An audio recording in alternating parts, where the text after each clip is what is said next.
नमस्कार दोस्तों, global TV के इस एपिसोड में आपका स्वागत है, अभिनंदन है। आज संभावित विश्व युद्ध की चर्चा।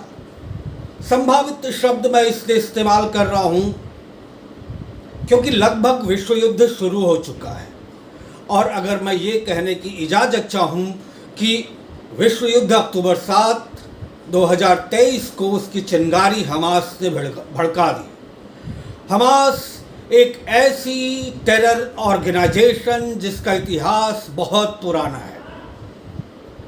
ये कई बार इजराइल और इजरायलियों पर हमले कर चुकी है। हाईजैकिंग, किडनैपिंग, कैप्टिवेटिंग, किलिंग, मैमिंग, इस सब में इसको महारत हासिल है।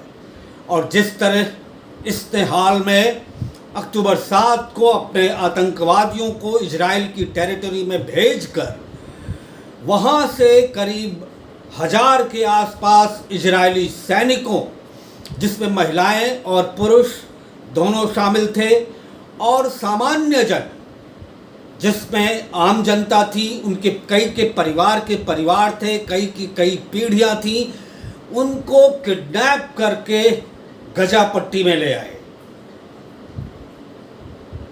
जब ये बात पता चली, 5:30 बजे के बीच इन्होंने हमला किया। इजरायली सुरक्षा की अभेद्य दीवार को भेद कर, और उनके तरीके से लगता है उन्होंने कई सालों से तैयारी की थी, और साथ ही उन्होंने अंतर्राष्ट्रीय आतंकवादी समूहों की मदद ली थी।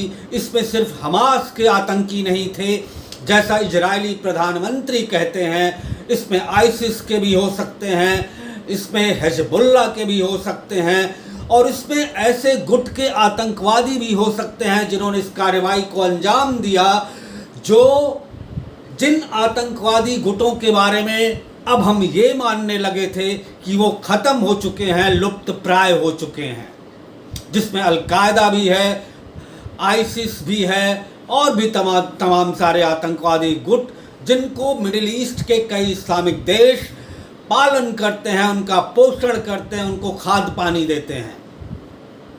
तो ये घटना जब सुबह इजरायली सेना को पता चली, इजरायली नेतृत्व यानी बेंजामिन नेतन्याहू को पता चली, तो उन्होंने एयर स्ट्राइक लॉन्च की।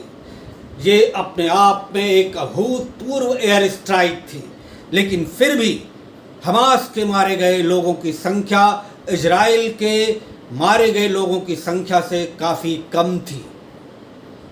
हमास ने लगातार धमकाना शुरू किया कि अगर गजा पर हमले नहीं रोके जाते तो वो उन बच्चों, महिलाओं, पुरुषों और तमाम सारे सैनिक, जिसमें महिलाएं और पुरुष इजराइल के शामिल थे, उनको मार देगा।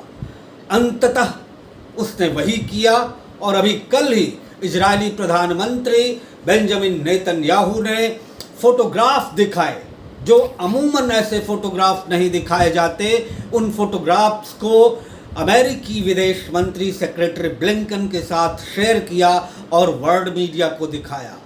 ये एक हृदय विदारक घटना है जिसमें बच्चों तक भी नहीं छोड़ा गया है।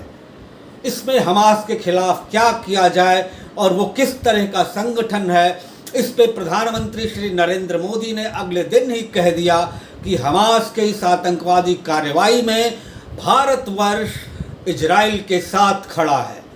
कई सारे घटनाक्रम घूमे, उन पर अगर हम निगाह डालना चाहें तो पहले तो हमास के आतंकी ये इजराइल की सीमा के अंदर घुसे और वहाँ से करीब 1000 महिला और पुरुष सैनिकों, बच्चों, महिलाओं, पुरुषों, आमजन, इन सबको उठा लिया और गजा पट्टी में ले आए अपने सेंटर्स पर, जहाँ पर इनकी आतंकवादी घटनाएं, आतंकवादी गतिविधियाँ चलती रहती हैं। इजराइल के काउंटर ऑफेंसिव में, एयर स्ट्राइक में काफ़ी सारे सेंटर, करीब 3000 बेसेज, ऐसा दावा किया जा रहा है, तहस नहस हो चुके हैं। और उसके बाद हमास ने जो किया वो उन दिनों की याद दिलाता है जब केजीबी, रशिया की केजीबी और तमाम सारी और खुफिया तंत्र अमेरिका और अमेरिका के हित में खड़े देशों के लोगों का अपहरण करती थी और उनको मैम कर देती थी, विमानों का हाईजैक करती थी। ऐसी कई सारी घटनाएं होती थी।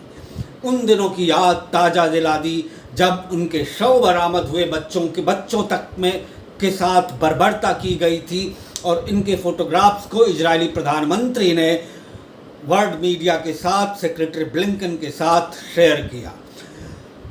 बात सिर्फ इतनी है, इजराइल खुल के कार्रवाई शायद इसलिए नहीं कर पा रहा कि उसे उम्मीद है कि हमास के आतंकियों के चंगुल में अभी भी कुछ लोग इजराइल के जीवित हो सकते हैं, और इसीलिए उसने युद्ध के तरीके को थोड़ा बदला है।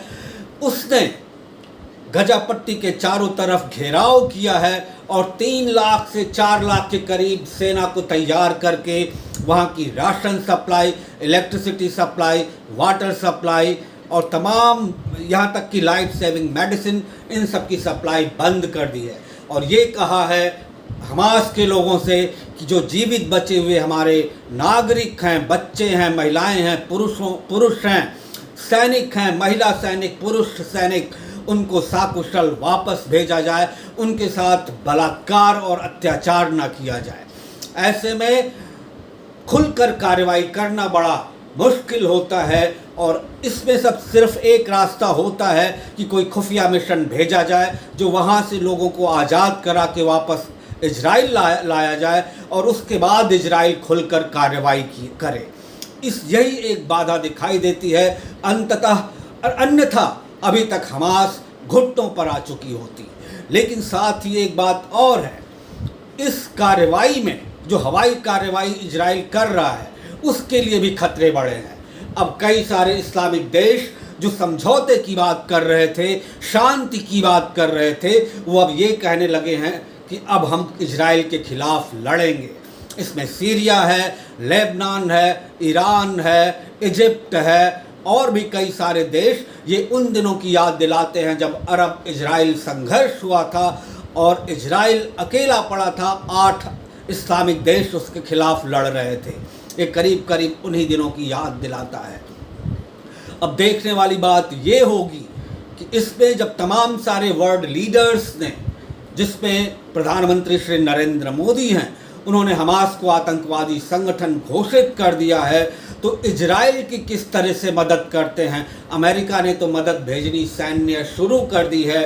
उसका एक दस्ता जो युद्धक विमान है, युद्धक विमानों को लेकर भूमध्य सागर के करीब, मेडिटेरियन सी के करीब पहुंच चुका है, इजराइल के पास पहुंच चुका है। तमाम सारे आर्म्स और आर्सेनल से सपोर्ट मिल रहा है। इंग्लैंड ने कहा है, इंग्लैंड के प्रधानमंत्री ने कहा है कि वो इजराइल को मदद करेगा। फ्रांस, जर्मनी, ये सभी इजराइल के साथ खड़े हुए दिखते हैं। लेकिन सारे मिडिल ईस्ट के, वेस्ट एशिया जिसको कहते हैं या मिडिल ईस्ट कहते हैं, उसके सारे देश, इस्लामिक देश, वो फ़िलिस्तीन के साथ खड़े हुए नज़र आते हैं। ऐसे में ये युद्ध अभी काफ़ी दिनों तक चल सकता है।